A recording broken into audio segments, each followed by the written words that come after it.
नमस्कार छात्रों। पृष्ठ क्रमांक 5 अब मैं पढ़ रही हूँ जो कल अधूरा रह गया था। करामत अली ने हौका भरते हुए कहा, हाँ, परेशान से छुटकारा पा जाता जा सकता है। बहुत आसान तरीका है। लक्ष्मी को बेच दिया जाए।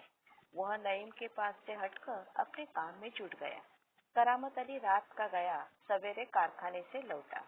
रात की ड्यूटी से घर लौटने पर वह लक्ष्मी को ढूंढता था। घर में घुसते ही उसने रमजानी से पूछा, क्या लक्ष्मी को अभी तक चारा नहीं दिया? रमजानी बोली, रहमान से कहा तो था। तुम दोनों की मर्जी होती तो गाय को अब तक चारा मिल चुका होता।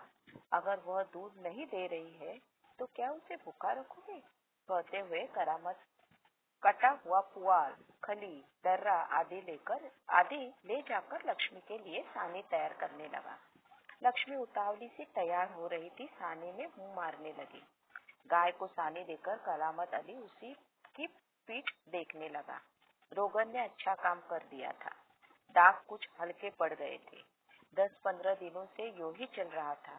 एक दिन जब करामत अली ने पुआल लाने के लिए रमजानी से पैसे मांगे तो वह बोली, मैं कहाँ से पैसे दूं? पहले तो दूध की बिक्री के पैसे मेरे पास जमा रहते थे, उनमें से दे देती। अब कहाँ से दूं? लो, यह राशन के लिए कुछ रखे थे। कहते हुए रमजानी ने संदूकची में से 20 का एक नोट निकालकर उसे थमाते हुए कहा, इससे लक्ष्मी का राशन ले आओ। ठीक है, इससे लक्ष्मी के 2-4 दिन निकल जाएंगे। आखिर इस तरह कब तक चलेगा? रमजानी दुखी स्वर में बोली, तुम इसे खुला छोड़कर आजमा कर तो देखो। कहते हो तो ऐसा करके देख लेंगे। दूसरे दिन रहमान सवेरे 8-9 बजे के करीब लक्ष्मी को इलाके से बाहर जहाँ नाला बहता है वहाँ झाड़ झंगाड़ और कहीं धूप के कारण जमीन हरी नजर आती है छोड़ आया ताकि वह घास इत्यादि खाकर अपना कुछ पेट भर ले। लेकिन माँ बेटे को यह देखकर आश्चर्य हुआ कि लक्ष्मी 1 घंटे बाद ही घर के सामने खड़ी थी। उसी उसी उसके गले में रस्सी थी। एक व्यक्ति उसी रस्सी को हाथ में थामे कह रहा था, यह गाय क्या आप लोगों की है? रमजानी ने कहा, हाँ, यह हमारी गाय का सब सारा चारा खा गई है। इसे आप लोग बांध कर रखे, नहीं तो काजी हाउस में पहुंचा देंगे। रमजानी चुप खड़ी आगंतुक की बातें सुनती रही। दोपहर के बाद जब करामत अली अपनी ड्यूटी से लौटा और नहा धोकर कुछ नाश्ते के लिए बैठा तो रमजानी उससे बोली, मेरी मानो तो इसे बेच दो। फिर बेचने की बात करती हो? कौन खरीदेगा इस बुढ़िया को?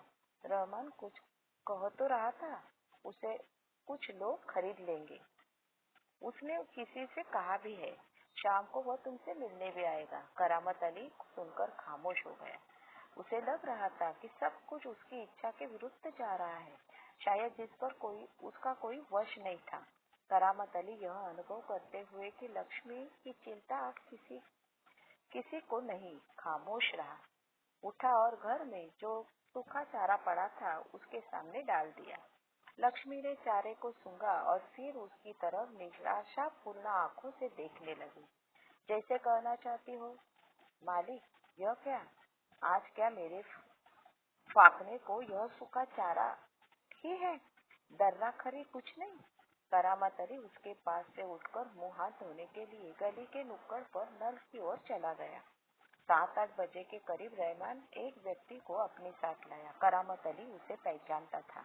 इसके पहले कि उसके कुछ औपचारिक बातें हो, करामत ने पूछा, क्या तुम गाय खरीदने आए हो?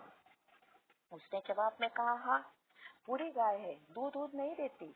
तो क्या हुआ? तुम इसे लेकर क्या करोगे? मैं कहीं और भेज दूंगा। यह तुम्हारा पुराना धंधा है, मैं जानता हूँ।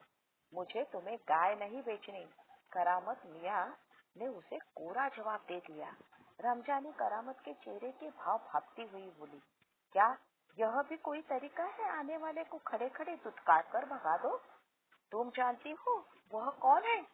करामत अली ने कटु स्वर में कहा, वह लक्ष्मी को ले जाकर वहां बेच आएगा जहां यह टुकड़े टुकड़े होकर बिक जाएगी।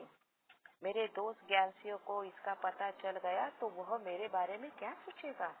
उस दिन करामत अली बिना कुछ खाए पिए रात को बिना बिस्तर की चारपाई पर पड़ा रहा। नींद उसकी आंखों से कोसों दूर थी। रात काफी निकल चुकी थी। सवेरे देर तक वह लेट ही रहा था। कुछ देर बाद करामत अली ने चारपाई छोड़ी, मुंह हाथ धो घर से बाहर निकल पड़ा। लक्ष्मी के गले में बंधी हुई रस्सी खूंटी से खोली और उसे गली से बाहर ले जाने लगा। रमजानी जो दरवाजे पर खड़ी यह सब देख रही थी, बोली, इसे कहाँ ले चले? करामत अली ने कहा, जहाँ इसकी किस्मत में लिखा है। वह लक्ष्मी को सड़क पर ले आया। लक्ष्मी बिना किसी रुकावट या हुज्जत के उसके पीछे पीछे चली जा रही थी। वह उसकी रस्सी पकड़े सड़क पर आगे की ओर चलता गया। चलते चलते कुछ क्षण रुककर बोला, लक्ष्मी चल। अरे, गौशाला यहाँ से 2 किलोमीटर दूर है। तुझे गौशाला में भर्ती करा दूं। वही इत्मीनान से रहना। वहाँ दूर हमारे घर की तुलना से मजे से रहेगी। भले ही मैं वहाँ न रहूं, जो भी लोग भी होंगे मेरे ख्याल से तुम्हारे लिए अच्छे ही होंगे। मैं कभी कभी तुम्हें देख आया करूंगा।